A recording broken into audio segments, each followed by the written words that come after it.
Assalamu alaikum wa rahmatullahi wa barakatuh. This is our Seerah class number, I think it's 10.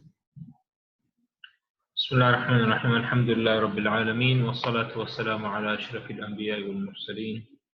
Nabiyyina Muhammadin wa ala alihi wa sahbihi ajma'in. Amma ba'd. So, last week we talked about the boycott, or rather we talked about the conversion of Hamza radiallahu anhu and Umar radiallahu anhu into Islam. We also talked about the boycott of the Muslims and the non-Muslims that belong to the tribe of the Prophet sallallahu alaihi wasallam, and that boycott lasted for about 2.5 years. And we talked about how that boycott was ended, and there were three main reasons, or there were three main incidents that brought an end to that boycott. We talked about how the first one was that the Prophet ﷺ, he made dua against the people, against the Quraysh. He said, "Oh Allah, bring upon them, or send upon them, a drought and famine like the famine of Yusuf alayhi salam." And they believed that his dua is going to get accepted. And the second incident was that some of the signatories to the boycott, were those people who had an affinity and affection to their own kind, to the Prophet sallallahu alaihi wasallam. And so they wanted to go ahead and do away with that contract. So they conspired against Abu Jahl, and they said, "We do not believe in this treaty, or not treaty, but rather this contract that we signed, that we're all going to boycott Muhammad and his tribe and the Muslims." So they all conspired against Abu Jahl, and they won that.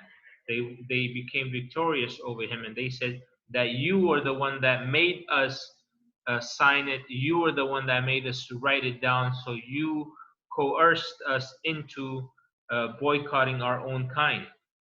So that was the second one. The third one is that the Prophet ﷺ, he had a prophecy. He had Allah subhanahu wa ta'ala tell him that that contract has, which was safeguarded inside the Kaaba, that no one else could have access to. The Prophet ﷺ, he was told that that contract is no longer in existence, because it has been eaten by termites, and everything except the phrase Bismika Allahumma, which means in your name, O Allah. So he told this to Abu Talib. He was ready to wage everything. And Abu Talib also said that. He said, "Bring the contract and see if it's still in existence." Right? So he was ready to wager every single thing. And when they brought that out from the Kaaba, they found that that contract no longer exists. They found that that contract no longer exists. So what they did, instead of believing in the Prophet ﷺ, they said that this was some sort of witchcraft, and this was a magic that the Prophet ﷺ, he had performed. So instead of taking a lesson, they go ahead and make excuses. Right? So these were some of the things that we said happened as a result of the boycott. And that was an incident we don't even though it was like 2.5 years, we really don't know too much about it. And we mentioned why, because normally people tend to go ahead and forget the days that, or the years, the months that they have suffered. They don't want to put that in their long-term memory. They don't want to remember those horrible days. So Some of those Sahaba, they just tended not to talk about that. And some of them, they died as a result of that boycott. Because that boycott said that they could not be traded with. No business, no nothing. Meaning no selling, no buying. Nothing could you could do with the Muslims. And we showed everyone where in Sha'b Abi Talib, which was right outside Mecca. That is where they were stationed. And according to my analysis, where that particular place is, that's where all the buses are. Where all the buses are that ferry people. I saw that place. Someone pointed that place out to me and said, this is where Sha'b Abi Talib is, where the people, including Abu Talib. So Abu Talib, he owned that piece of land that belonged to him. So that's where he and his tribe went. And remember, we mentioned that not only were the Muslims sanctioned and boycotted, but also the whole tribe of the Prophet ﷺ was boycotted, even though some of them were not Muslims, or rather even most of them were not Muslims. All right. And that brings me to the uncles and aunts of the Prophet ﷺ. Now, how many uncles and aunts did the Prophet ﷺ had? The Prophet ﷺ, he had 10 uncles, which means that there were 11 altogether, including his father. So there were 11 brothers, and there were there were 11 brothers, and there were from those 11 brothers, 4 were the most famous ones, because 7 had died before the Prophet ﷺ reached prophethood, before the Prophet ﷺ received prophethood. So 7 of those uncles of the Prophet ﷺ, okay, including his father, so 6 uncles and then 7 including his father, they never heard the Prophet ﷺ preaching Tawheed. Now, out of those 4, out of the remaining 4, right, 2 of them converted to Islam and 2 of them rejected. And the 2 that had rejected, they had pagan names. So, for example, Abu Lahab, right? His actual name was Abdul Uzza. Abdul Uzza. And Uzza was one of the major gods. But he was called Abu Lahab because supposedly he was a very handsome individual. There was like fire or redness coming out from his cheeks. Okay? So they called him Lahab, but then the people, because Lahab literally means fire, right? But they called him Abu Lahab, as if fire is coming out from his cheeks, like the father of that, fire. But Allah subhanahu wa ta'ala mocked this name and called him Lahab, to mean that he will burn in the fire of Jahannam. Okay. Now Abu Talib, his real name was Abdu Manaf. Abd Manaf, which means the slave or the servant of Manaf. And that was one of the idols of the people of the Quraysh. That was one of their idols, the pagans. And these 2 uncles with these pagan names did not become Muslim. Now only Allah subhanahu wa ta'ala knows why. That is in his infinite wisdom. We don't know why, but we're just saying that these two uncles of his had these paganistic names. At that time, no one could really know. Or is it because of this? Until now, we don't know. But we're just mentioning that it is interesting that these two uncles that did not accept Islam, they had pagan names. But the real reason is only Allah subhanahu wa ta'ala, He knows. The other two brothers that converted were Abbas and Hamza radiallahu anhu. And both of these names, they mean lion. Both of these names, it means lion. Now Hamza has the connotation of a lion with strength, whereas Abbas has the connotation of a brave individual. So Hamza is someone with strength, and Abbas is someone that is very brave. Now the Prophet ﷺ's aunts, there were 6 aunts, and we only know of one of them that converted to Islam 100%. We know that. Like, there's no doubt about her conversion to Islam. Right? Who can tell me her name?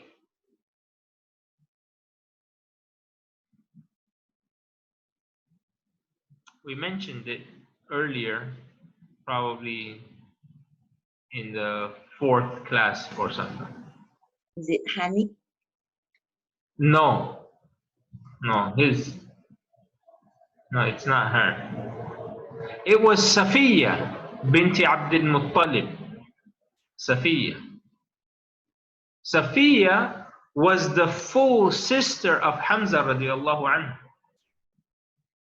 Okay. Another aunt was Atika.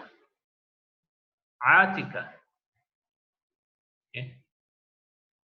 We know 100% that she heard about Islam, but it is not 100% sure whether she converted to Islam. How do we know that she heard about Islam? Is because she was the one that saw in her dream the Battle of Badr. The Battle of Badr. And this is in much later Seerah. So we know that she lived until the Battle of Badr at least. But we don't know whether she had accepted Islam. Now the rest of his aunts, so we said 6 aunts, 1 accepted Islam, that leaves 5, right? In Atika, that leaves 4. The rest of them, we don't know who amongst them converted, nor do we know if they even lived to see Islam. Now, let's talk about Abu Talib a little bit. The death of Abu Talib. Now, the end of boycott, right? It lasted for 2.5 years. The end of it was on the 10th year of the da'wah. Remember, these timelines are important for us to remember. 10th year. Remember, we talked about the first year of the da'wah, then we went to the 3rd year, then we went to the 5th year, then we went to the 7th year, and now we are in the 10th year. These are important dates for us to know because major things happen. So what was the first year? What was the major thing that happened in the first year? The Prophet ﷺ, he received the message, right? So that was the first year. What happened in the 3rd year?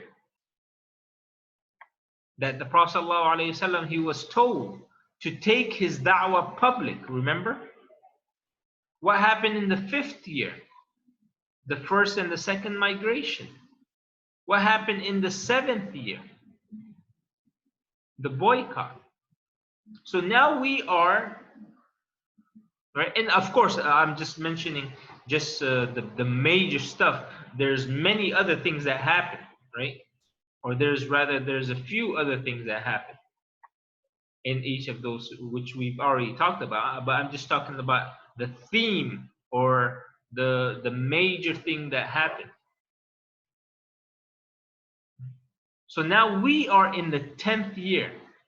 So we fast forwarded 2.5 years from our last Seerah class. And I mentioned why, because we really don't know what happened too much. We just know how it started and we know how it ended. That's it. In between, we don't really know too much. Just give me a minute. We really don't know too much what happened in between. In any case, what happened afterwards, so the end of the boycott happened in the 10th year of the prophethood. All right. Now, Allah subhanahu wa ta'ala willed in the 10th year of the prophethood that there are going to happen 3 big calamities. 3 great calamities happen back to back. Because of these 3 years, because of these 3 calamities, this whole year, meaning the 10th year, was called the year of sorrow. And I've written it down here. I don't know if you can see the screen. It was called the year of sorrow. Now, the first of these calamities was that the death of Abu Talib. Now, barely 2 months had passed since the end of the boycott, about a month and a half, so 6 weeks, that Abu Talib, he fell sick and he passed away from his sickness. And that happened in the month of Shawwal, in the month of Shawwal, in the 10th year of the prophethood. Now, in the hadith of Bukhari, it is narrated that when Abu Talib, he reached his deathbed or the nearness of his death, the Prophet ﷺ, he entered upon him while Abu Jahl was there. And he said, "Oh my uncle, say la ilaha illallah." Right here, say la ilaha illallah. Say the kalima so I can plead with Allah for your salvation. Say, "Oh my uncle, say la ilaha illallah so I can argue in front of Allah." And Abu Talib was about to say it, but with him at that time was Abu Jahl and Abdullah ibn Abi Umayyah. And they said, "Oh Abu Talib, are you going to leave the religion of your forefather? Are you going to leave the religion of Abdul Muttalib?" And they kept on saying this every time they thought that he might say La ilaha illallah.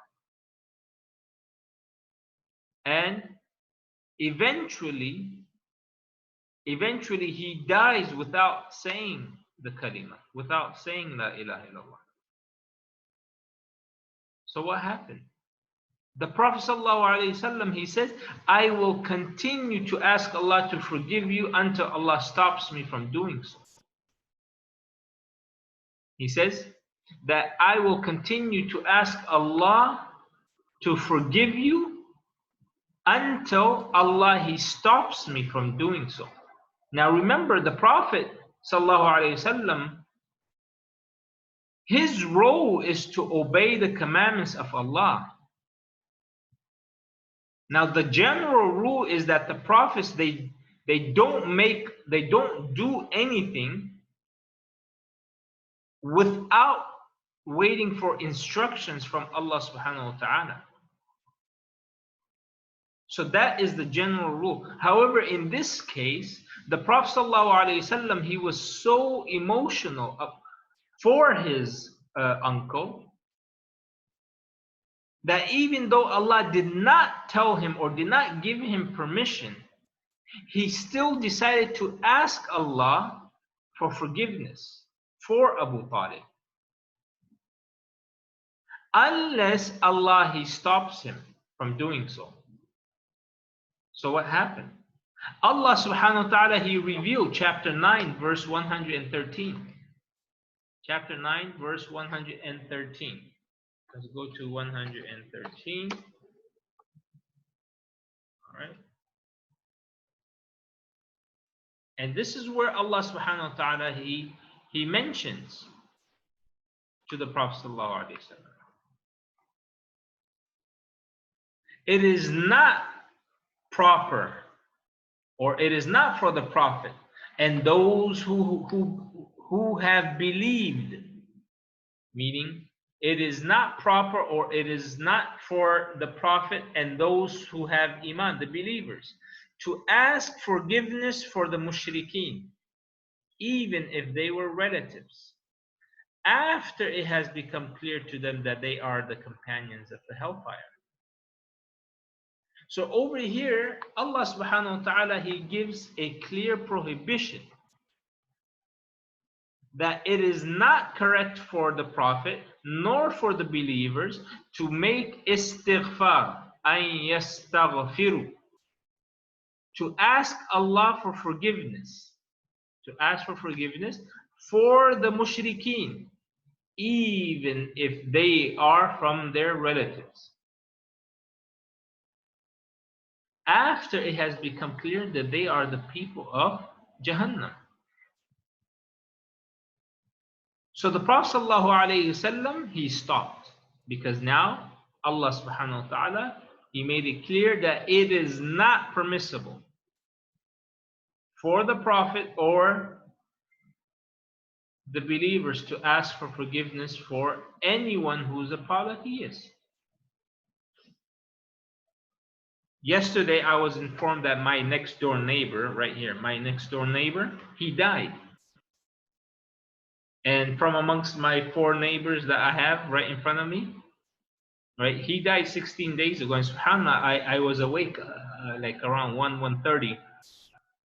I was throwing away the garbage, and as I was throwing it away, from the lift, his wife came out, and she was just like panicking and everything, and said, "My husband can't breathe. My husband can't breathe." So she was knocking on her own door, and her relatives came out, and this is right.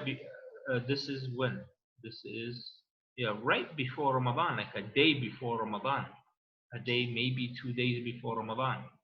But I just found out yesterday that he had died. But a day or 2 days before Ramadan, so she was like, "He can't breathe. I had to take him to the hospital." I said, "Do you need my car keys?" She said, "No, I have car keys. I don't know what else."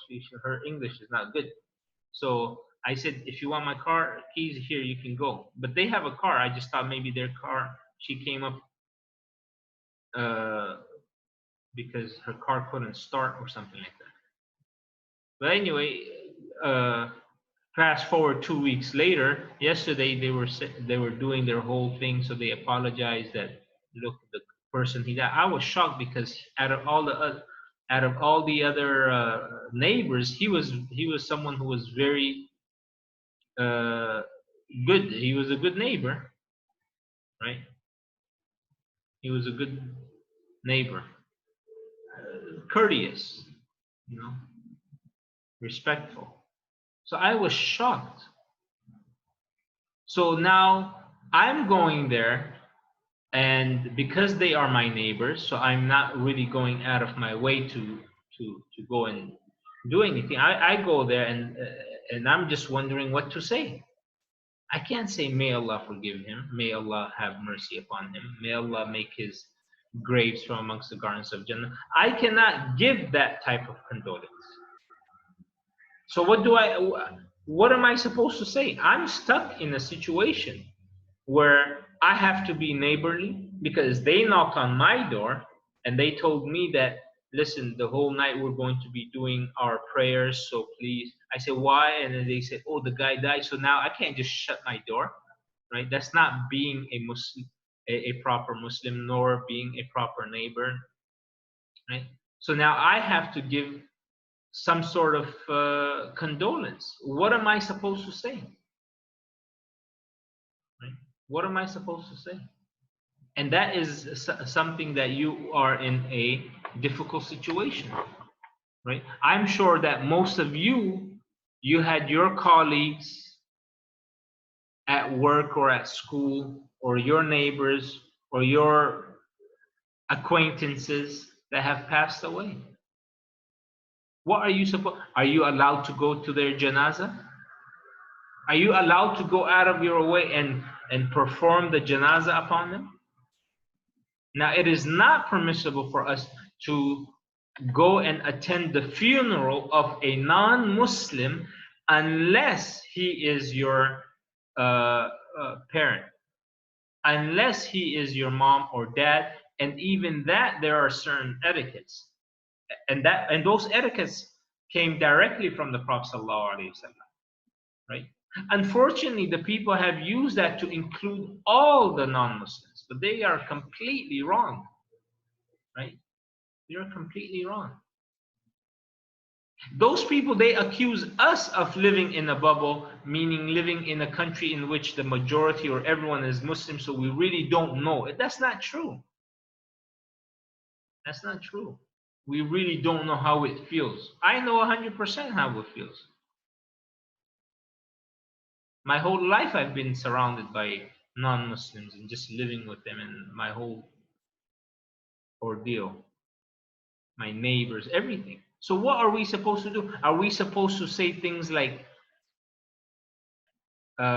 he's in a better place, or rest in peace? What are we supposed to say? There was something else that she said, but I will mention it probably in this class or in the Aqidah class, because it has to do with our Aqidah. So there's really not much. So the only thing I just kept on saying, which is true, was that he was a good person. That's it. That's all I could say. That he was a good person. That I'm actually surprised that I asked her, how old was he? He was 49. He worked for Astro, and then I guess he got laid off or something. Couldn't take the stress. He was home all day, things like that. This was before the COVID. I said, yeah, the guy, he was very nice. He was a good neighbor. And I just listened for most of it. So we're really in a bind here, right? We don't know what to, we don't want to say anything that will go ahead and, for the sake of making the humans, the creation please, we're going to displease Allah. How fair is that? How logical is it that we're going to go ahead and displease Allah and please the people? Now, Islam doesn't say, so actually, when I went, right, to knock on, they came and knocked on our door to inform us about this whole thing. I was praying. So my wife was the one that opened the door. Then after I had finished prayer, I asked my wife what happened. I was like, really? This is what? So then, since they're next door, I went. Now, when I decided to go, I went with the intention of da'wah. I say, may this be a means of opening the doors of guidance. Just opening the doors of guidance. And then we go ahead and maybe do something else tomorrow and the next month and the next year. Let it be a door of guidance for them. So it is only permissible to go with the intention of that Allah gives them hidayah. That you're going to present yourself and maybe even say something that will go ahead and present Islam in a positive light to them, in a light that they haven't really seen, in a message from Islam.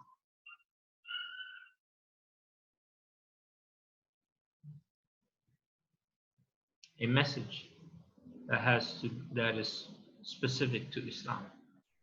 Now you will see a lot of people, and these are very famous individuals that you guys all know, and these are people that you probably have taken classes at certain institutions. Unfortunately, what happens is they will say things like, my thoughts and prayers. I don't know if that is just a phrase that they just say, but they don't.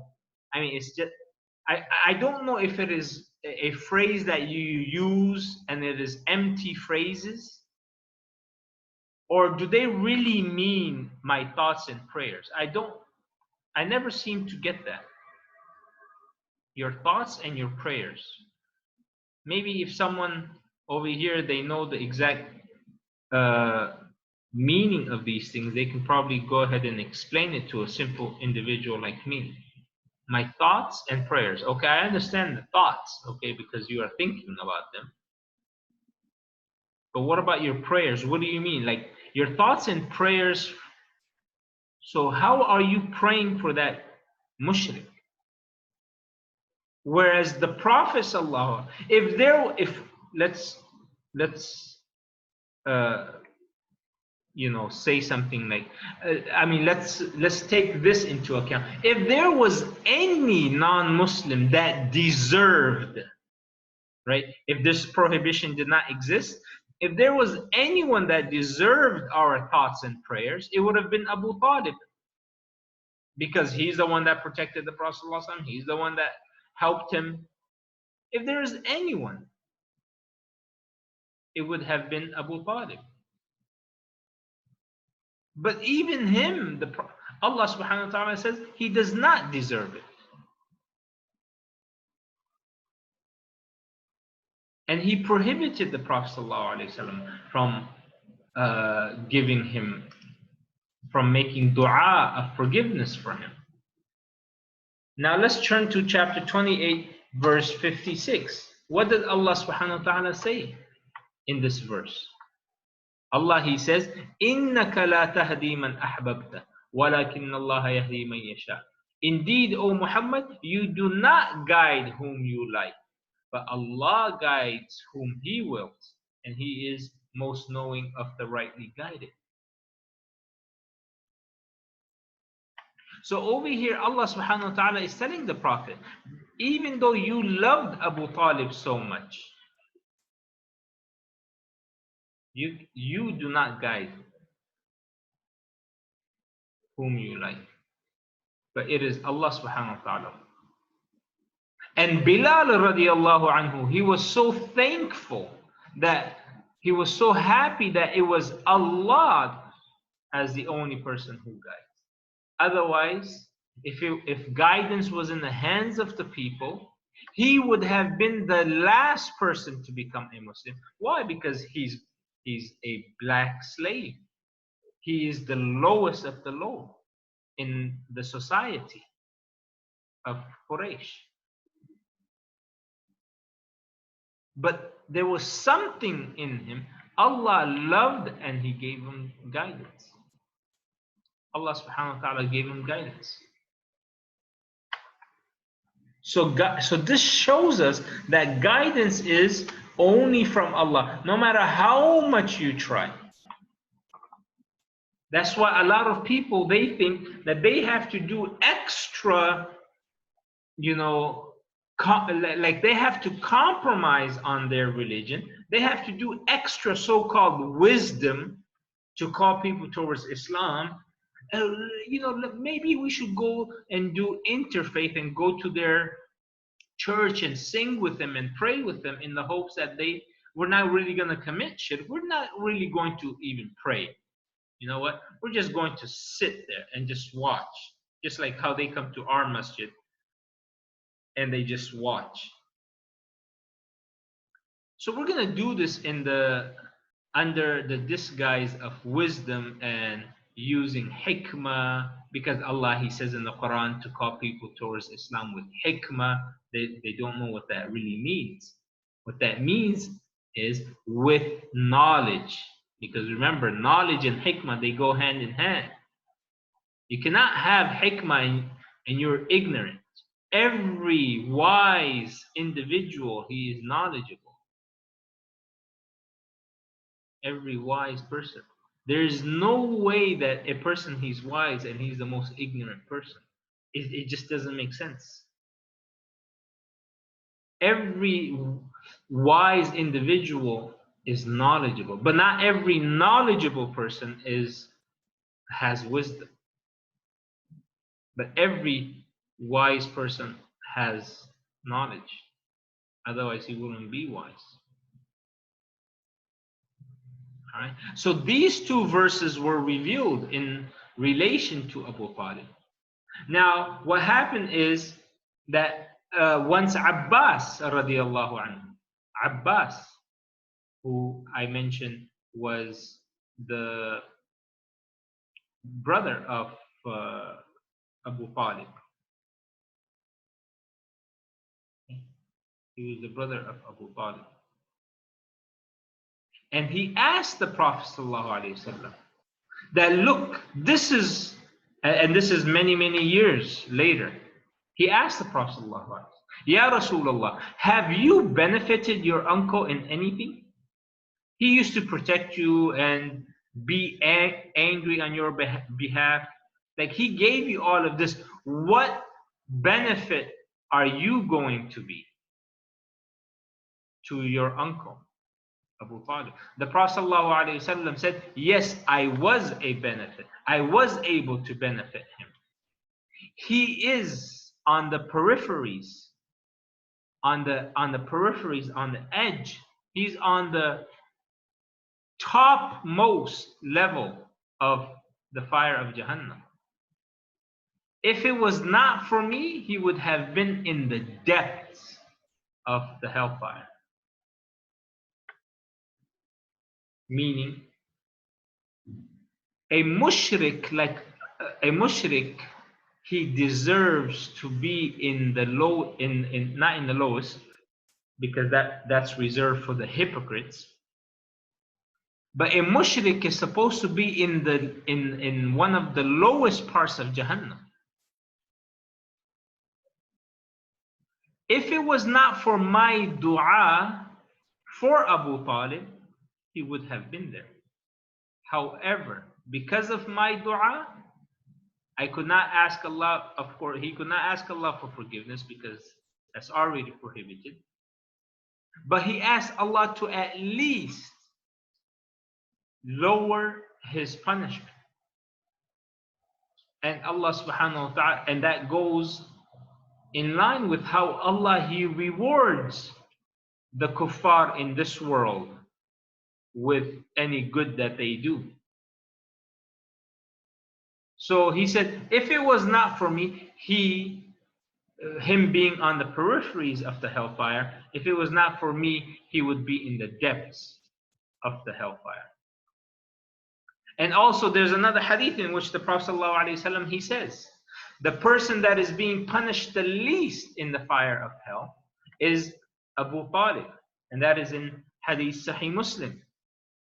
The person who is punished the least is Abu Talib. And then we know what is the so-called easiest punishment. What is the easiest punishment?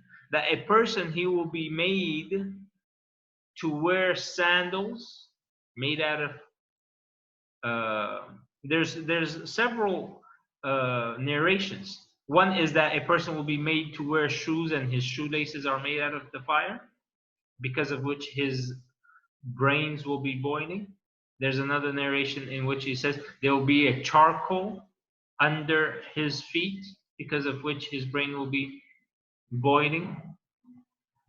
And there's another narration in which his sandals are made out of the fire, because of which his brains are boiling. Nonetheless, the punishment all suggests that his brains will be boiling. And that is the least punishment a person can have in the fire of Jahannam. Yet he will think that he has the worst punishment. May Allah protect us. He will think that he has the worst punishment. All right. So now when Abu Talib, the Prophet ﷺ, was informed when Abu Talib died. Okay? When Abu Talib, he died. So then Ali, he came and he said to him, O Prophet of Allah, your uncle has passed away. In another narration, he said, he's talking about Abu Talib is Ali radiallahu anhu's father. In another narration, he said, your misguided uncle has passed away. And this shows the disappointment of Ali radiallahu anhu with his own father, that he did not accept Islam. So the Prophet ﷺ told Ali, go and bury him.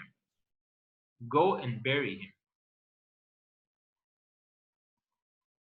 And Ali said, but he died a mushrik. The Prophet ﷺ said, go and bury him. Right?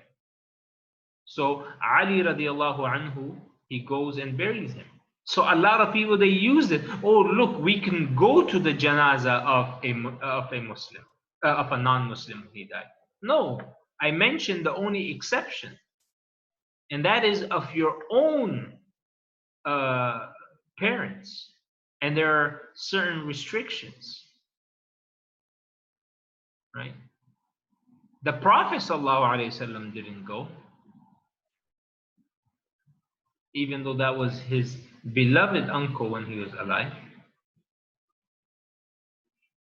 So a lot of people, they go ahead and give you half the truth of certain aspects of the seerah, and I consider that to be a lie. It's not really called half. It's not really, I mean, those people are really doing an injustice, and they are worse than the people who lie, because a lie is something you could detect right away. If not right away, at least with some investigation, you could be like, well, that was a lie. With half truth, you can't. You say, oh, the guy, he has proof from the seerah, from the Quran, from the sunnah, but they don't give you the other side or the other half of it. They don't really give. So they go ahead and present this and say, well, look, we are allowed to go to the prophets. And they will give you even another one, in which in Medina, the Prophet ﷺ, he would stand up for the janazah. Once he stood up for the janazah of a Jew that was passing by him, and some of the Sahaba, they remarked, "Oh Prophet of Allah, but that is a Jew." And he said, well, isn't he a human? Meaning, where's our humanity? Right? When someone reads this, that's a complete hadith. So no one can really accuse, well, we're giving half a truth. Yeah, but they don't realize that the Prophet ﷺ was also prohibited from doing that. Because there's another hadith that's by Ali radiallahu anhu, in which he said that the Prophet ﷺ, he did not do that ever again. Right? So that tells us that the last action of the Prophet ﷺ, right, when you have two actions of the Prophet and they are complete opposite of one another, we always take the last one, whatever it may be. And the rule of Usulul Fiqh says that the last action, if it is complete opposite of his first action, then it nullifies his first action. So for example, in Salah, they were able, they could talk. They could. So if someone came into the masjid and you were praying and he said salam, you could say wa alaikum salam. So you were you had that permission to talk in Salah, or rather, I should say, there was no. It was not part of the prohibition of Salah that you could not talk. But later on, the last action of the Prophet ﷺ, which was he did not respond to anyone. Even one person, he came to the Prophet and he said salam. The Prophet ﷺ did not reply to him. And he said it again, he did not reply. The third time he didn't reply. So this person, he thought something like, oh, maybe the Prophet, he's upset with me. So you see how in this later instance, the Prophet ﷺ did not reply, which is complete opposite of him replying to the salam of individuals. right? And according to this rule, the last action, which is in complete contradiction to the first action, it will go ahead and nullify it. So putting that into perspective or into application, we find that the Prophet ﷺ, he did not attend. They say, oh, what about that Jewish boy? Well, yeah, with the intent, but he was still alive. He was still alive. And he went with the intention of calling him to Islam, and he did convert to Islam. So a lot of people will go ahead and use snippets of the seerah here and snippets here, and then mush it together and then say this is what it is, without really giving you context. Well, let's see if there's another. What is the context of that? So over here, the Prophet ﷺ did not attend his own uncle's funeral. Neither did he bury him. He told Ali. Why? Because Ali was his son, to go and bury him. It was his son that went and buried him. So when Ali radiallahu anhu came back, after he had buried him, the Prophet ﷺ made a long dua for Ali radiallahu anhu. He made a dua to calm him down, to bring him solace and comfort. All right. These are some of the fiqh and even aqidah issues. Right? Now, when Abu Talib, he was on his deathbed, right? Let's just talk about just a couple of things, right?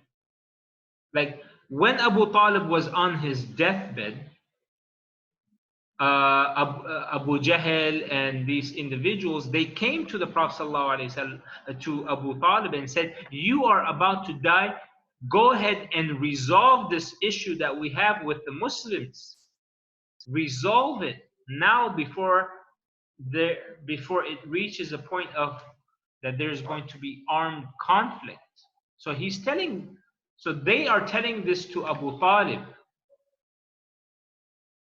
before he's dying. Go ahead and resolve this conflict between us and the Muslims before there is civil war. So they go ahead and try to encourage him. Also, we find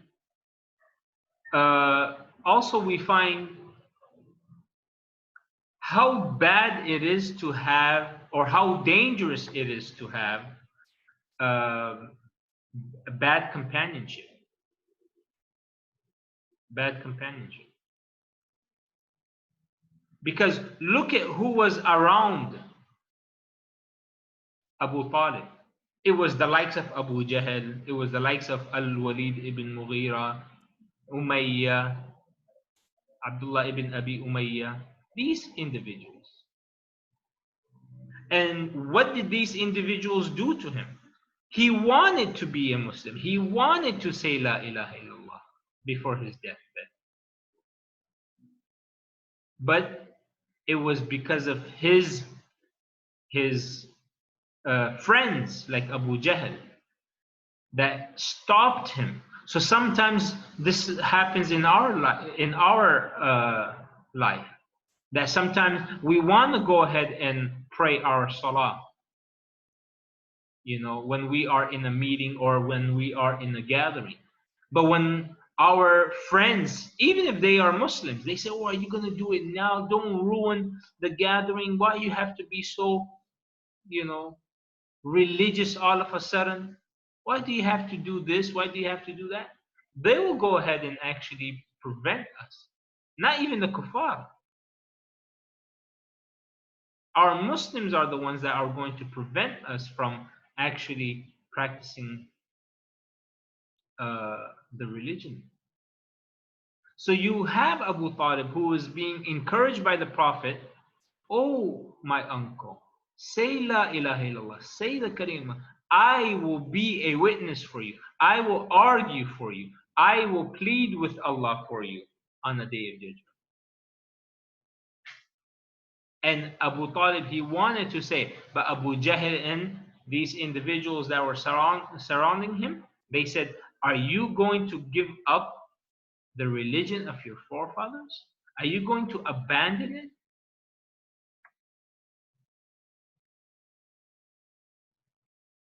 So that tells you the effect of bad companionship and evil company.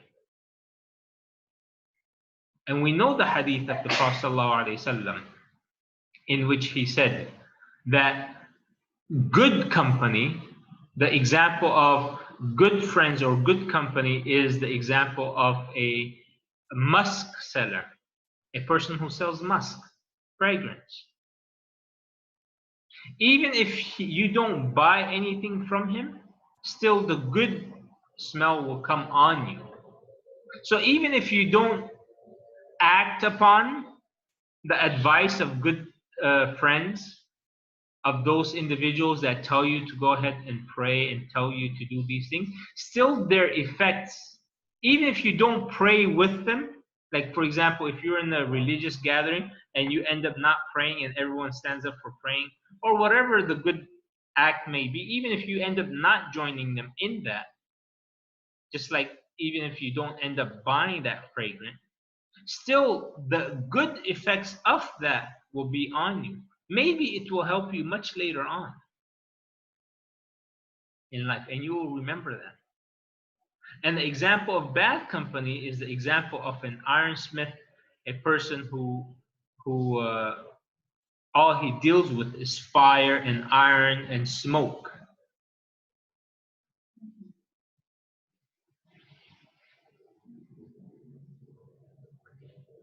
If he doesn't burn your clothes, if he ends up not burning your clothes, at least the smell of that smoke is going to come on you. So even if you say, you know, I'm not going to go around to that dinner party, that company dinner party, or that New Year's company gathering, whatever it is, I'm just going to go there, and because all the managers and all the employees and everyone is just going to come, we're not going to do anything. I'm not going to do anything. Yeah, there's alcohol there. Yeah, there's this and that. But I'm not going to drink. I'll just go. Yeah, we had that in my company. Christmas party, and there's just a whole bunch of drinks. I remember one of them. Yeah, alhamdulillah, we never went. So then the next day, no, well, of course not the next day, basically the following year, all right?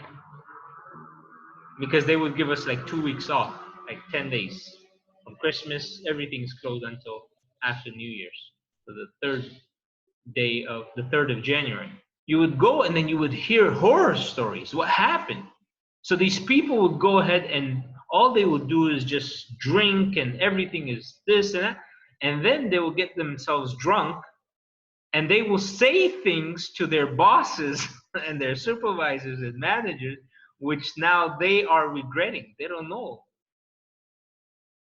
They did certain things and said certain things to their bosses. Now they don't. First of all, they don't even remember they did it because someone else had to tell them. Now they were all shaking. What's going to happen to me? Right? That's what's going to happen. You go. Basically, that's what drinking is, right? Drinking doesn't bring you happiness. It just suppresses. This is suppressing. It just suppresses your sadness, whatever it is that you're going through. And that's why people take it. They don't take it to become happy, because that's to suggest that a person, he drinks in order to become happy, as if it's, something that makes you. It doesn't bring you happiness.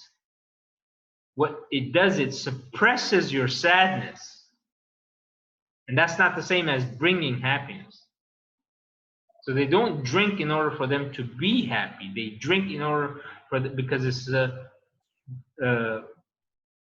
something that suppresses your mind and your whatever you're going through, suppresses it. It doesn't really doesn't bring you happiness. In any case, this is what happens when you have bad company. Also, the other lesson that we can learn from the life of and death of Abu Talib is that you have to be careful. We have to be careful of just simply following what the people are doing, even if they are in the majority. Even if they are our parents and our family members and our countrymen. Nothing is more sacred than what Allah says in the Quran and what the Sunnah of the Prophet ﷺ says. Now, just because you heard your parents say something or do something doesn't make it Islamic. Doesn't mean that if tomorrow an authentic version of a practice is to be shown to you, you're like, but my parents taught me like this. Do you guys understand? And you will see that in a lot of people where you give them, you say but you can't seek help from the dead. And these are people who say that they are Muslims. You cannot make dua to the dead, meaning you cannot ask help from them. And they will say, we follow, you think you know better than such and such great, individual that has died? Who are you to say this? Our forefathers, the same type of things that Abu Talib and his likes used to say. That you think you're better than Abdul Muttalib? Right?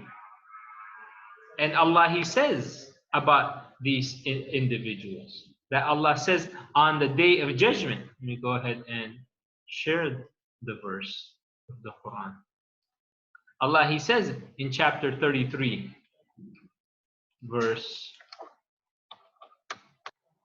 chapter 33, verse 67. What does Allah say about these individuals?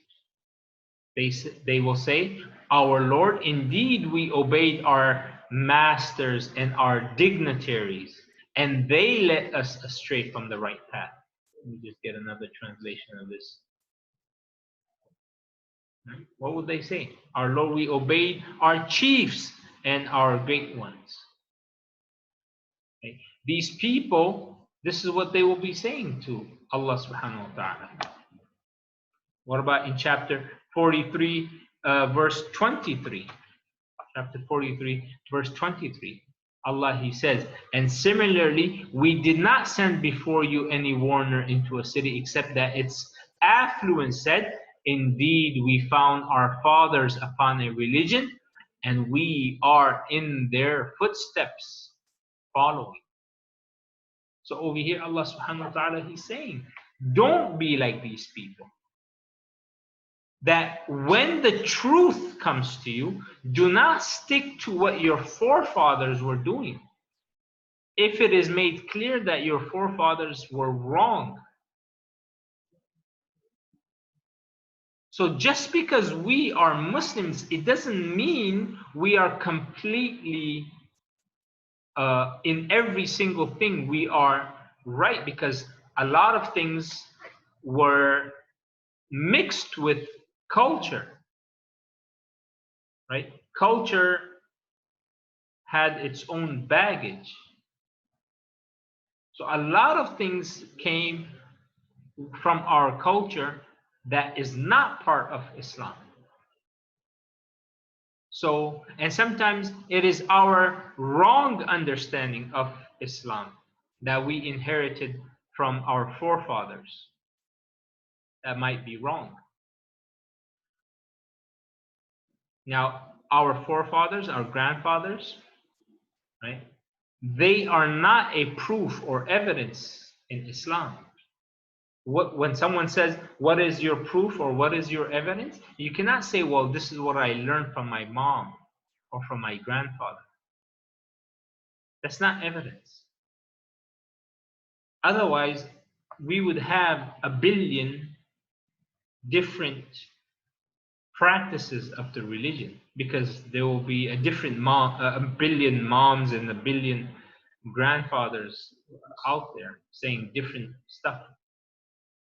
So now Islam would be a religion based upon a billion different grandmothers. All right. But Islam is based upon one book and one messenger, one sunnah. That's it. That's why it's a straight path. It's not crooked. One person is putting it this way, another person is putting it that way. So that is evidence. Whatever Allah He says in the Quran and whatever the messenger says. The other lesson that we can take from the life and the death of Abu Talib is that Allah subhanahu wa ta'ala, He is the true Lord, the true God that is in control.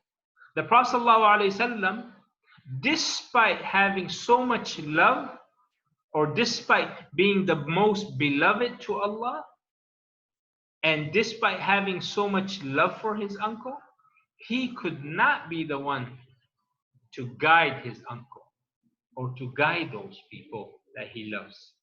And we mentioned Allah, He says in chapter 28, verse 56, you cannot guide the one whom you love. Now, if the Prophet ﷺ didn't have that power in this world, which is guiding the people,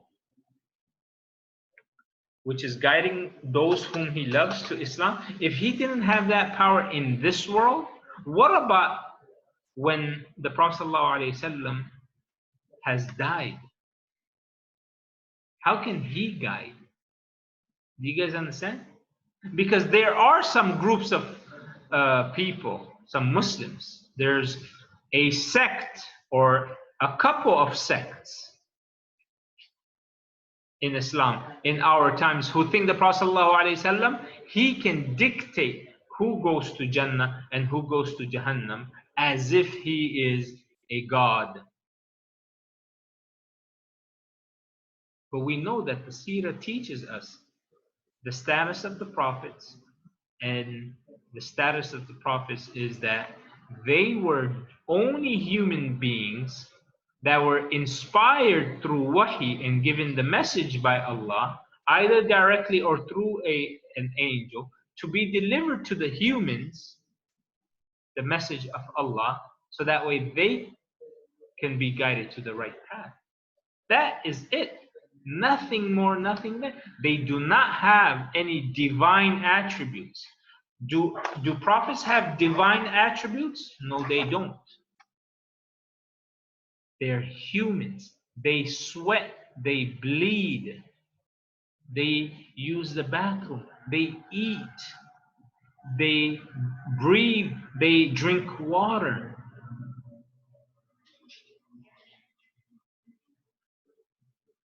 Excretion comes out of their body in the form of sweat and blood and so many things. Right? They had to be humans in order for them to be messengers to the humans. Otherwise, well, guess what? If it was an angel, then the people would have used the excuse, well, he's an angel, we cannot live up to his status. He had to be a human. He had to be a human to be sent to the human. So they have no divine attribute. They live, they get born. They are born into this world. Yes, some of them had miraculous birth, like Isa alayhi salam, but nonetheless, they came into this world. They were born except for Adam alayhi salam, because he was the first human. He was the first human. So he was created by Allah subhanahu wa ta'ala with his own hands. But everyone after him was born into this world. So it shows us that even though the Prophet ﷺ, he was alive in this world, he did not have that power to basically give hidayah to those whom he will. So what about now that he has passed away? How could you say he's in charge of those people, whether they go to Jannah or to Jahannam? It doesn't make sense. All right. Now, the other benefit that we could derive is, we mentioned this a little bit before, that Abu Talib, he had to be a kafir in order to protect the Prophet ﷺ. Why? Because had he been a follower of Islam and the Prophet ﷺ, had he converted, then his position as the leader of Quraysh would have been in jeopardy. And therefore, he could not have protected the Prophet ﷺ. So him being a kafir actually brought protection. So the overall or the greater good was that he had to remain a kafir in order for the Prophet ﷺ to be protected, and it allowed the Prophet ﷺ to spread Islam. Now, the question may remain, well, why didn't Allah allow him or convert him on his deathbed, right? So it was from the wisdom of Allah that when he was alive, he had to be a kafir in order for the greater good to happen to Islam and the Muslims and the Prophet ﷺ to be continually protected. But what about on his deathbed, right? Why couldn't Allah convert him to Islam? Why couldn't Allah give him the guidance of Islam? Well, we don't know. What is the wisdom behind it? We don't know. Allah, He knows best. That is we could only guess certain things based upon some knowledge here and there. But the ultimate wisdom is with Allah subhanahu wa ta'ala. We don't know what is the wisdom. Why didn't he convert on his deathbed? We can't really say anything. Now, look at what Allah, He says in chapter 21, verse 23. Chapter 21, verse 23. Allah, He says, He is not questioned about what He does, but they will be questioned. Meaning, Allah, no one can question, oh Allah, why did you do that? But you all will be questioned by Allah subhanahu wa ta'ala. So we have no rights upon Allah on what He does. But Allah, He has every right to ask us. We have no right to challenge. We can ask if it's in order for us to understand, like, why did Allah, He do this? We can ask that if it's in this type of a teaching and learning session. But we cannot question it in an objective, to go ahead and object to it. No. And that brings me to the aqidah issue of my neighbors dying, right? And that is because surprisingly, or ironically, I don't know, her sister that I was talking to was a Christian because I saw a cross on her. So I was like, was he a Hindu or a Christian? She was like, no, he was a Hindu, but I'm a Christian because my husband is a Christian, so I had to convert to Christianity in order for me to marry him. That was interesting for me to know. I didn't know. I knew Hindus, I knew Indians were Christians, but I didn't know this part of it though. I just didn't know that they had to convert. Or it was Just weird. It was a new piece of information for me, actually. So what was I saying? Yeah, so she was saying, oh yeah, because I kept on saying he was such a good person, you know. And then she was like, yeah, he was so nice. Everyone liked him. I don't know why God had to take him away. But, you know, I think I've heard this from one of my students that confirmed this. That's how Christians are, unfortunately. They question, when they're upset, they will go ahead and question God. I remember there was this one news host on Fox News, right? He was very famous. He was like a mini Trump. Okay, he was like a mini Trump. He hated everyone, Muslims, everyone, and he would always attack. So Allah, He had destined that this person would leave the Fox News network in a very embarrassing manner. So he was exposed, he was embarrassed, he was everything, and so he was kicked out of the network as a news anchor. So I remember that he opened up his radio talk, you know, his radio show, and he just started going off on a rant, and he's saying, "Oh God, why'd you do this to me? Oh God," you know, like he started like getting upset with Allah. And I remember one of my new Muslim students, she was a Christian. She was like, "Yeah, that's how the Christians are. When they get upset, they will go ahead and take out their anger on Allah, on God, and they will say these things, and that's just normal. Like, oh, you know, we've been worshiping you and we've been doing this. Why do you have to do me like that?" Now, in Islam, you can't do that. That's kufr if you question Allah. If you say, "Oh Allah, why me? Oh Allah, why him?" You can't. But there is one type of complaint that if we do it, it is not sinful. And we will learn that right now, inshallah. But we cannot question the qadr of Allah. I don't know if you guys took my class on qadr. We cannot. That is one of the things that is a no-no. You know, some things are yes, no, no, yes. Some things are yes, yes. Other things are a no, no. You cannot do it, no matter what.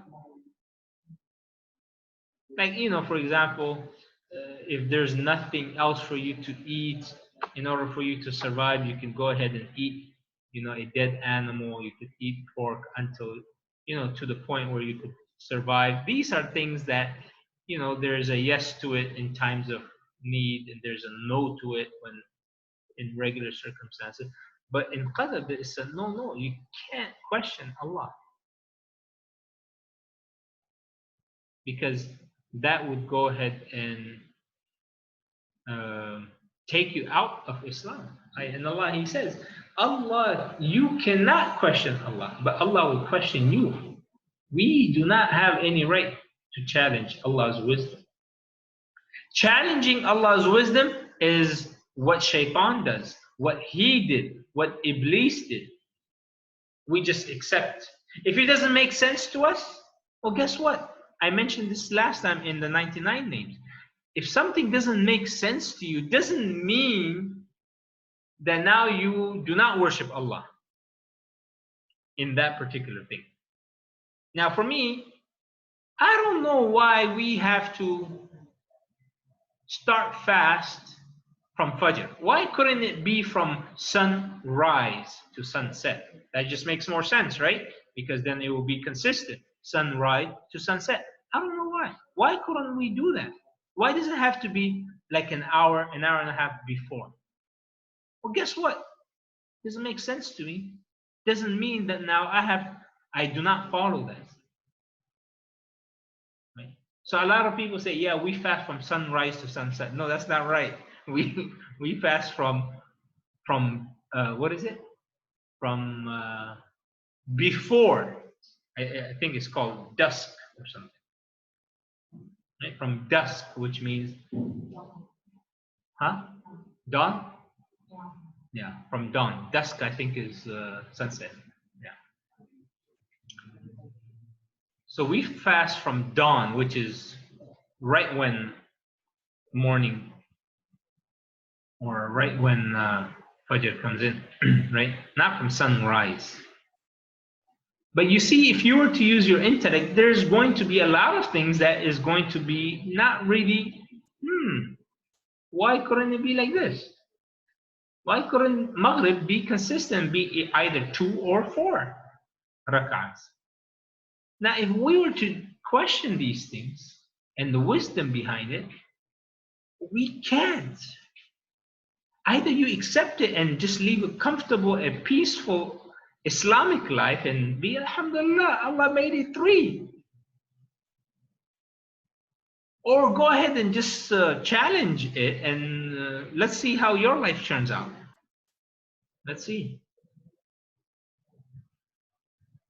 So why can't Hajj be twice a year? You know, so that way to ease. Or why can't it be throughout the year? Actually, there's certain individuals you guys may know of that actually proposed how Hajj should be twice a year, right?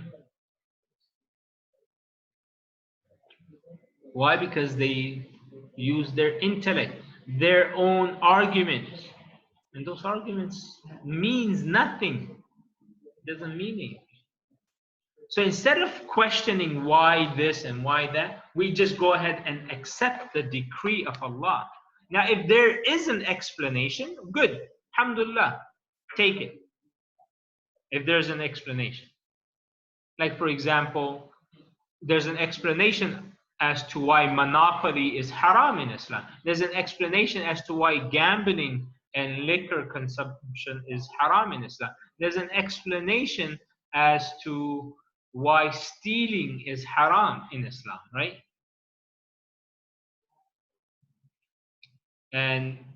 But there's no explanation as to why pork is haram. There's no explanation as to why pork is haram in Islam. The only explanation is because Allah says so. That's it. Now you could come up with all kinds of other explanation that is not Islamic. Well, pork is najas and pork is like this. And then 100 years later, no, pork is not najas. Pork is probably the most cutest and the most cleanest animal. Let's say, for example, we don't know. Science changes, right? And pork, a pig is like this, and he sold this, and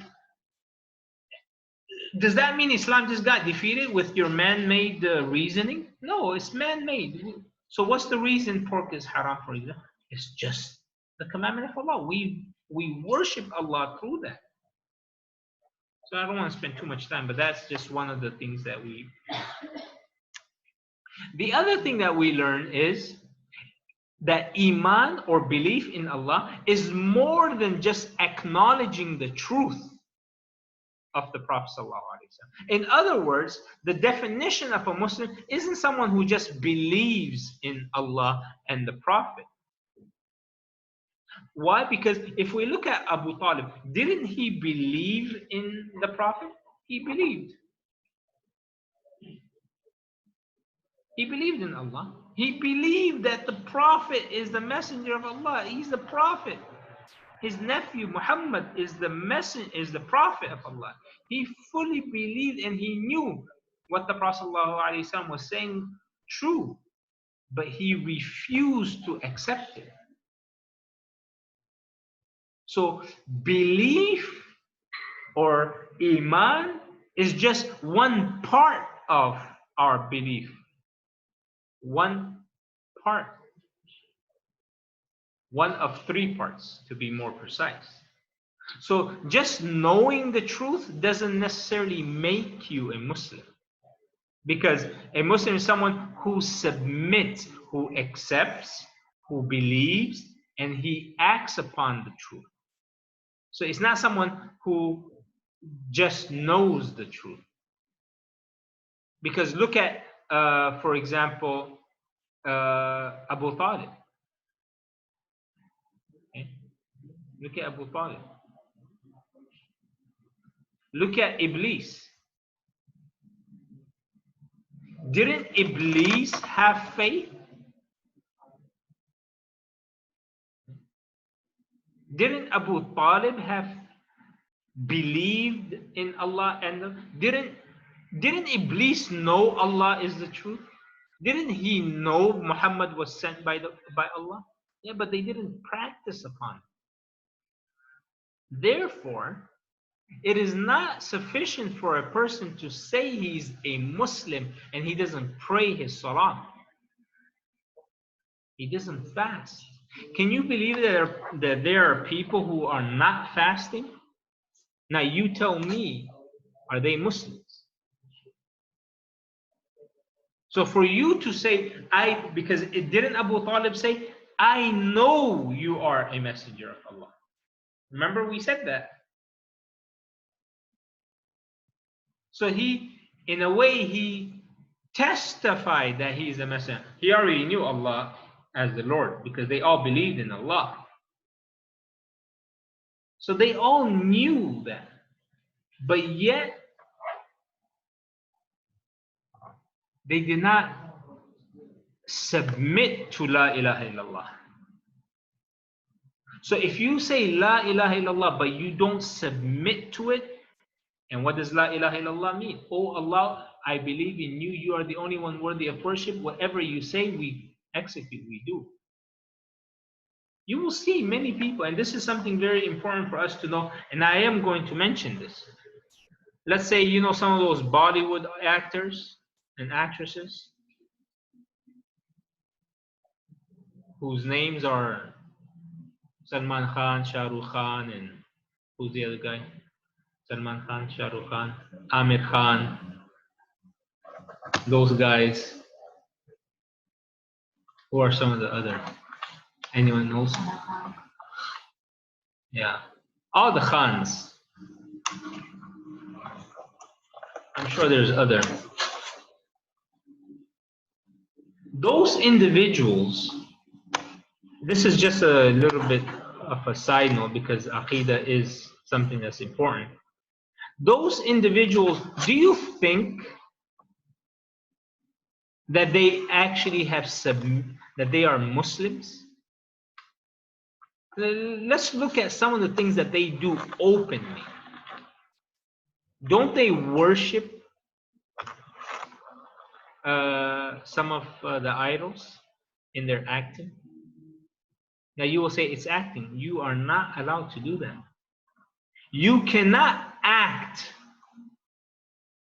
You cannot act and go ahead and drink. How is that going? I mean, let's take it one step at a time. You are an actor, and then you have a real bottle of liquor or champagne, and you're going to be drinking. Well, it's just acting. Oh okay. I guess Islam has a chapter in which says the fifth of acting. So drinking alcohol is permissible, no problem. I guess Islam has that leeway for actors and actresses. Oh, you are an actor and you're gonna go ahead and worship those idols? No problem, because you're an entertainer. No problem. Allah allows that.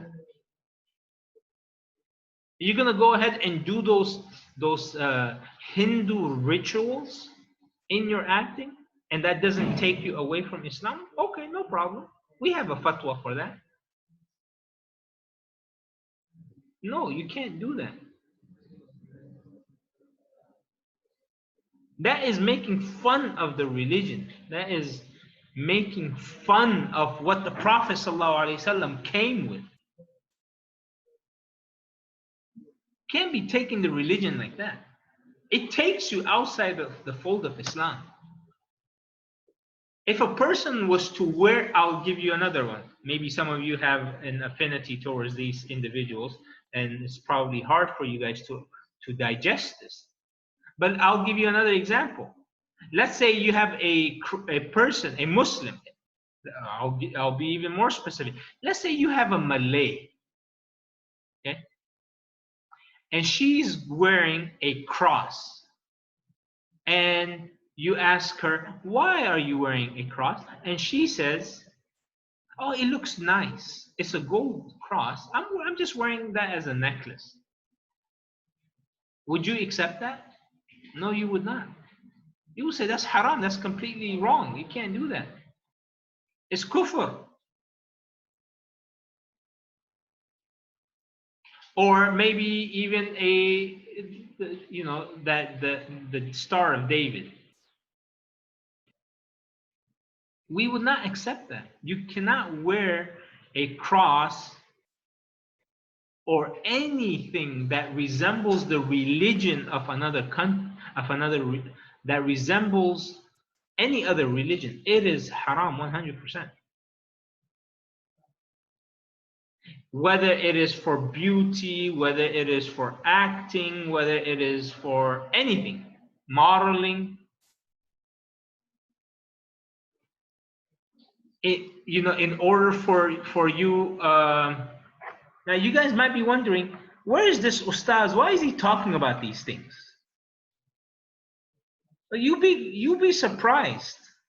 Can you guys see my screen? All right. So, Imam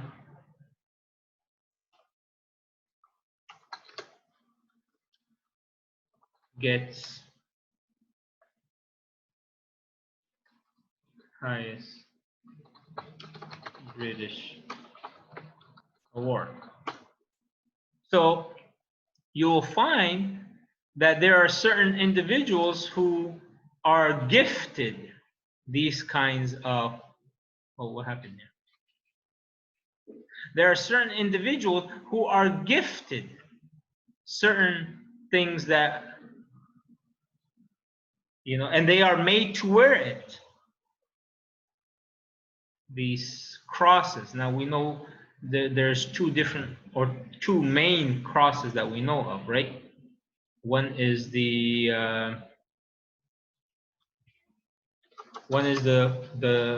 English cross, and the other is the Roman, the Roman cross. Anyway, there's one imam. The second picture shows a imam with a cross, isn't it? Yeah, but he's not wearing it. There's another one in which he wears it. Right here. Right. So he's made to wear that cross. Right? And this is the OBE, the highest award.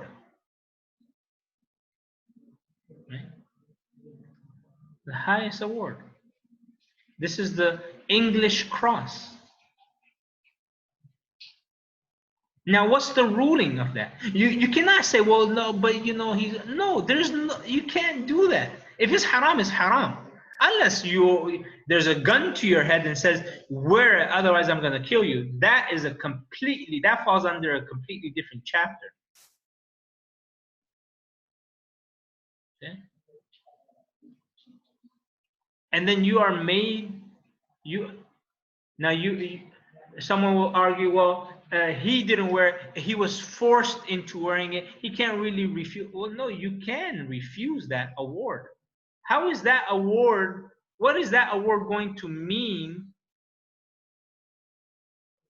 on the day of judgment for you? Nothing. And what are you going to do with this nice cross? Hang it somewhere in your room? Of course. Or you're going to just throw it somewhere? No, of course you're going to hang it somewhere. Oh, mashallah, now you are a promoter of the cross and what it stands for.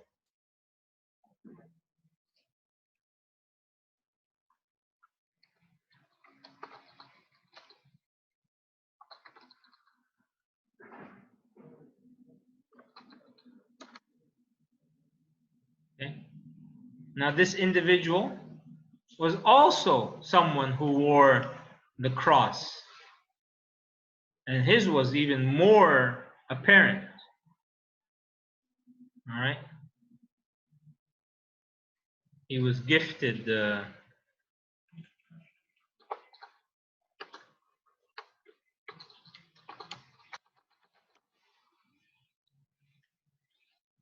He was gifted this, or was it King Abdullah? I forgot who it was. Yeah, but it's very famous. It's back in 1982, I believe.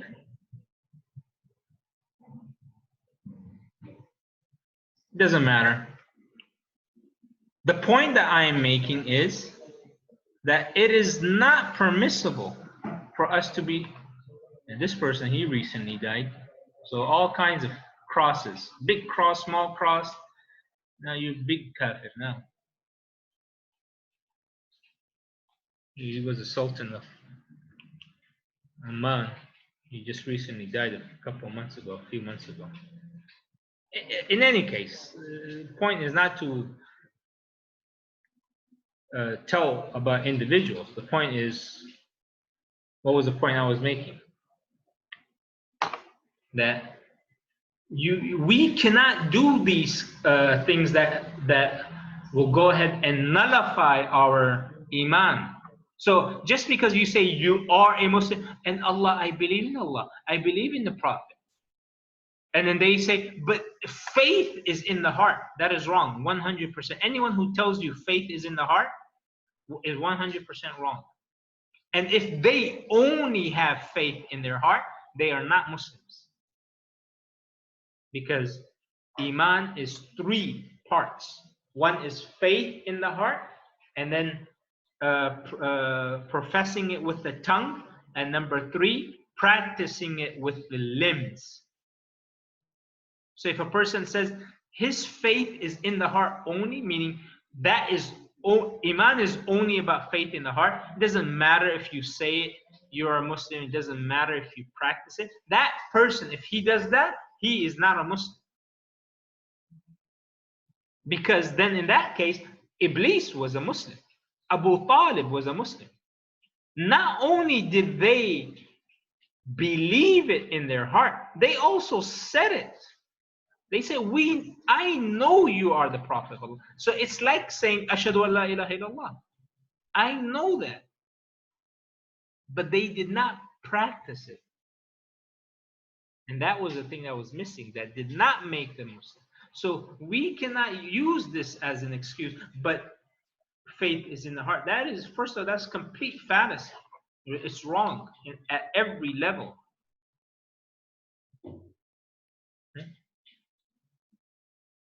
In any case, let's move on with some people, they say that Abu Talib was actually a secret Muslim. He was secretly a Muslim. Okay. Now, for example, one of the groups that say that is the Shia. They say that he was secretly a Muslim because to them, Ali radiallahu anhu, he was one of their 12 imams, and they said that they feel insulted. So they say that the founder of our religion, his father could not be a kafir. Meaning, the father of the founder of our religion cannot be a kafir. So they feel very insulted, and they want to feel good about their false religion, Shiism. So they said that he was secretly a Muslim. And that's wrong. That's wrong, because look at Ibrahim alayhi salam, who is the founder of the Hanif religion, which is monotheistic religion. His father was a mushrik, was he not? Allah, he says that about his father.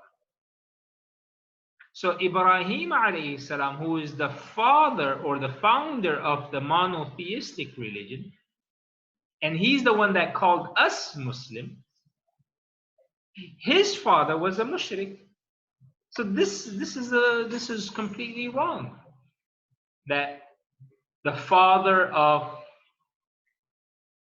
your sect or whatever it has to be Muslim, no.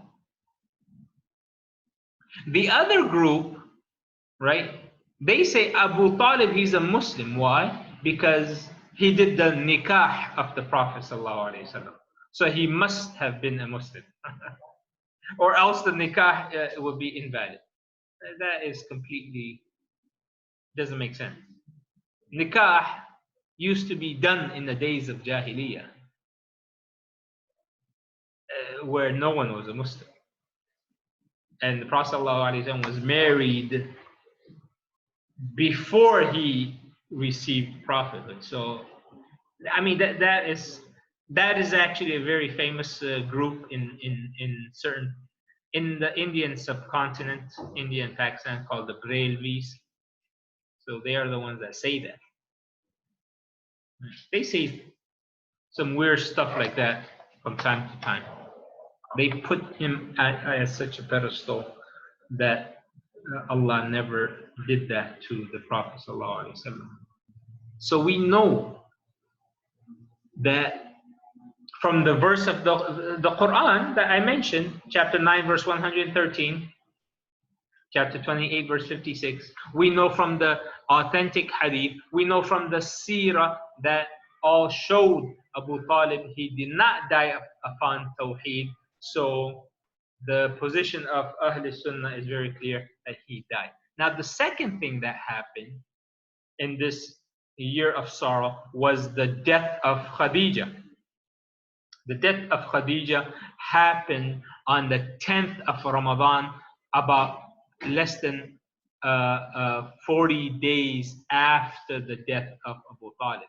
So about a month after the death of Abu Talib. Now when Khadijah passed away, the Salah was still not revealed. Okay, I just got signed off from Zoom. Can you guys hear me? Yes. Okay, good. This time I'm not going to freak out like last time.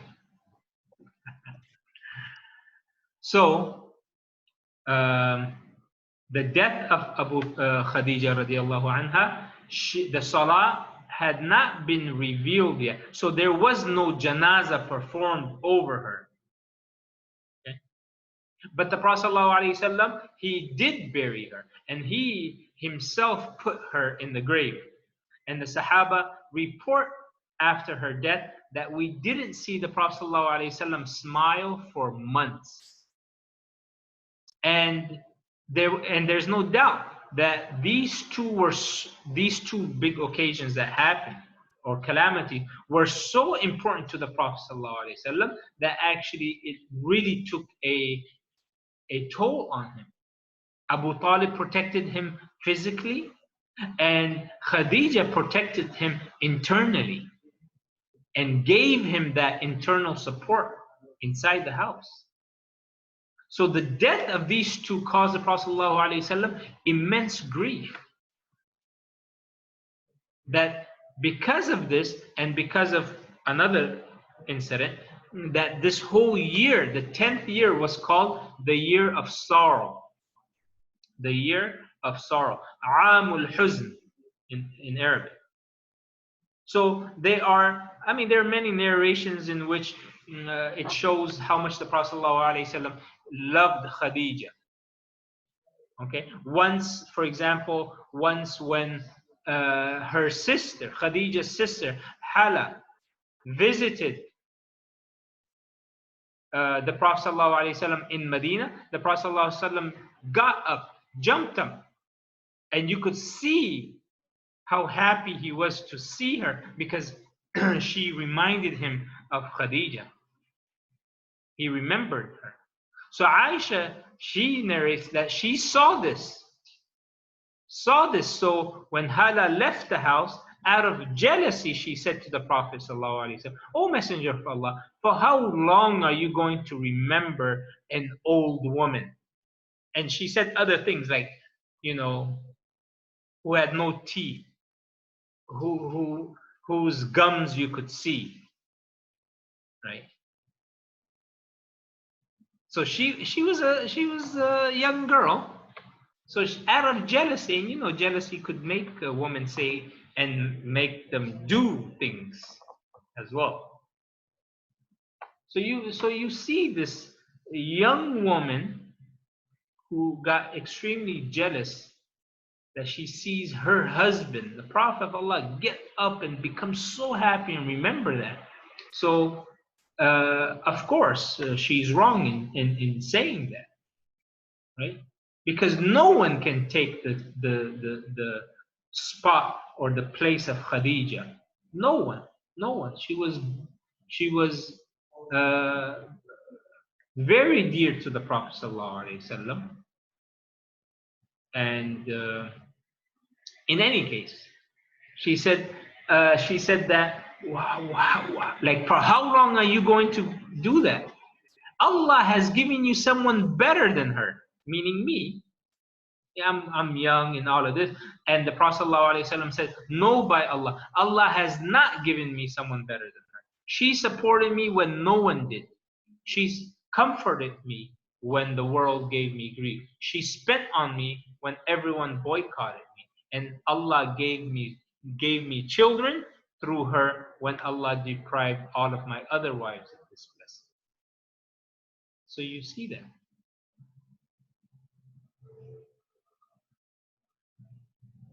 She believed in the Prophet ﷺ.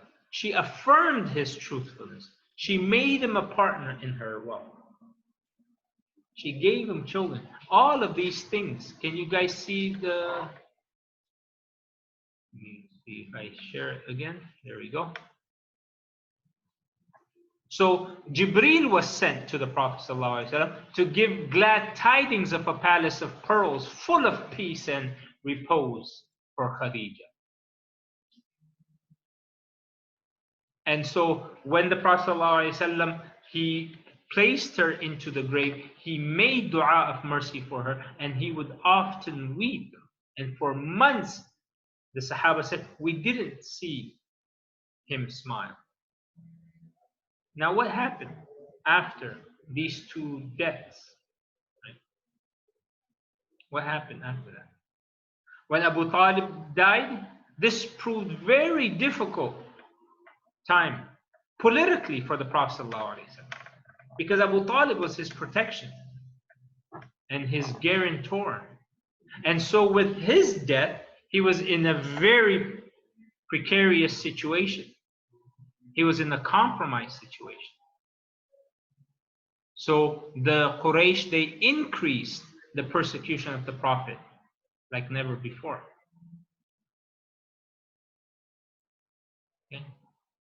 Now, the real hyenas of Quraysh came out.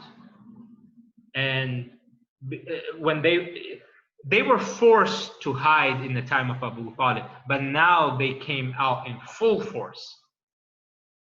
In full force. Now, who was in charge of the Quraysh? Abu Lahab. He was the one that instantly took charge, since he's the most pagan Hashimi alive. And surprisingly, we mentioned how big of an enemy he was to Islam. He was the only tribesman of the Prophet that did not join the boycott, because he was not subjected to the boycott by the Quraysh. Could you believe that? The whole tribe of the Prophet, including Abu Talib and Hamza and Abbas and all the brothers of Abu Lahab, were subjected to the boycott, not Abu Lahab. Why? Because that's how much of an enemy he was.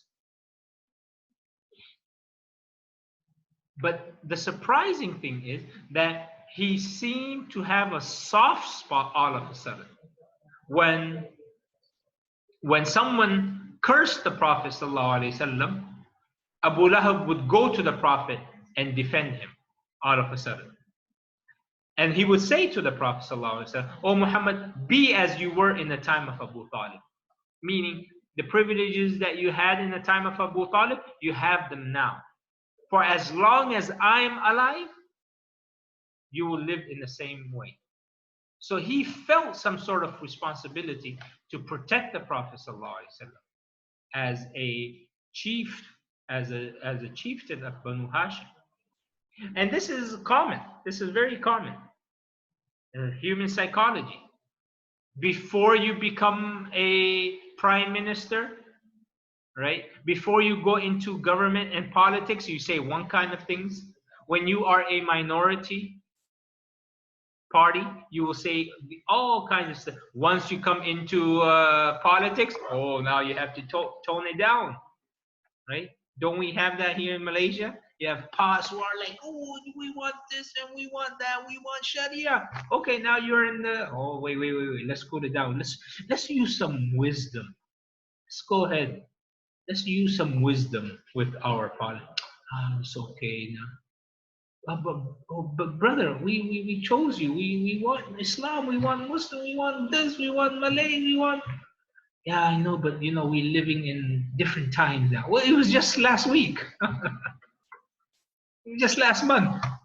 How much could times change?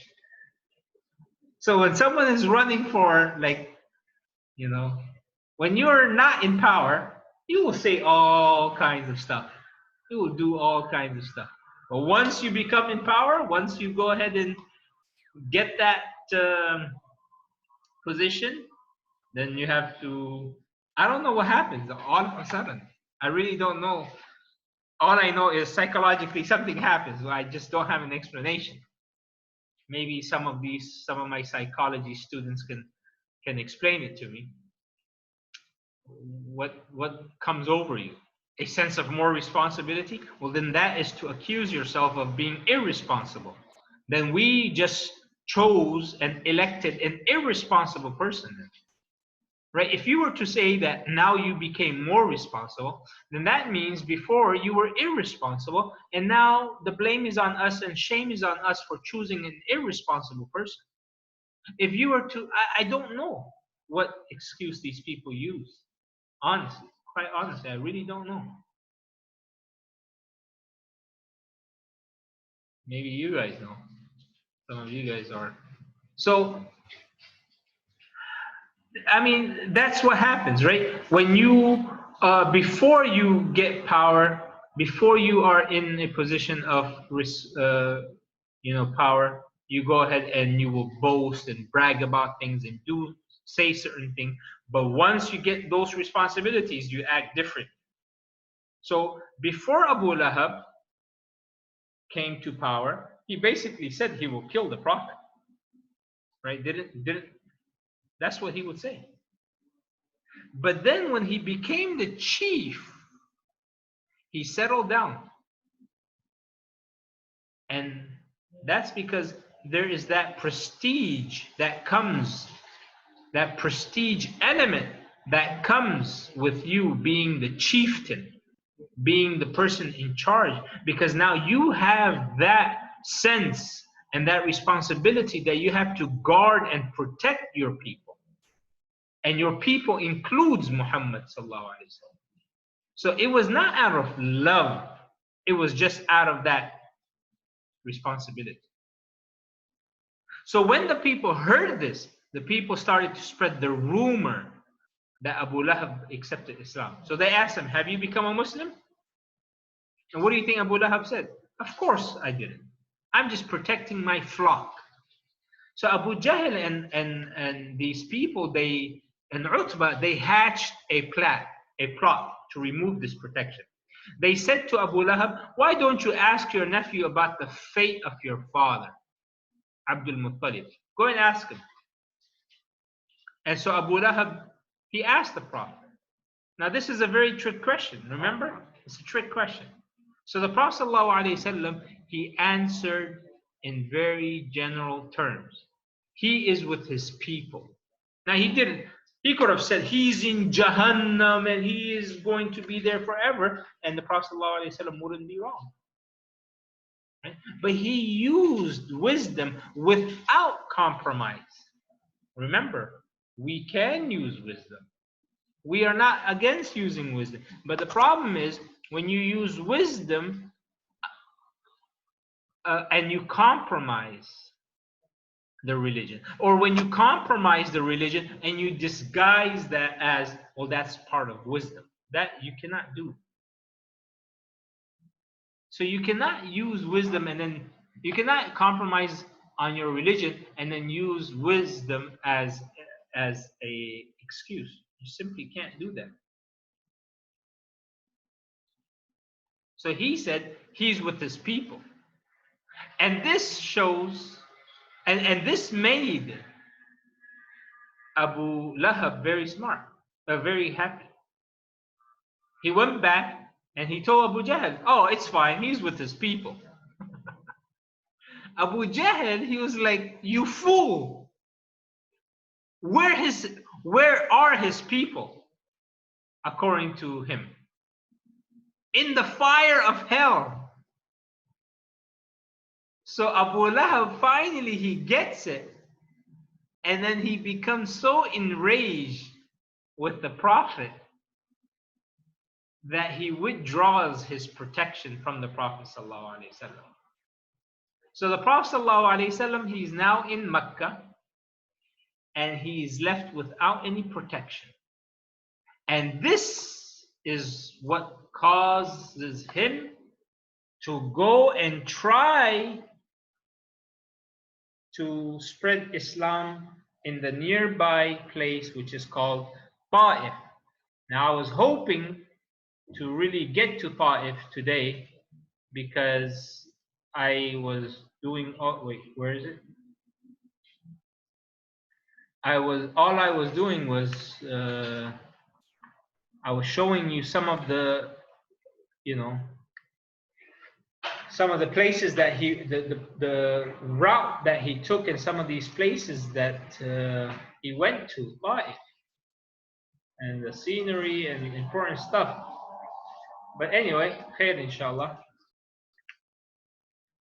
I'll mention it next week. Hopefully, I will not shut down my laptop, or maybe I can just favorite it. But any questions? Go ahead and stop recording.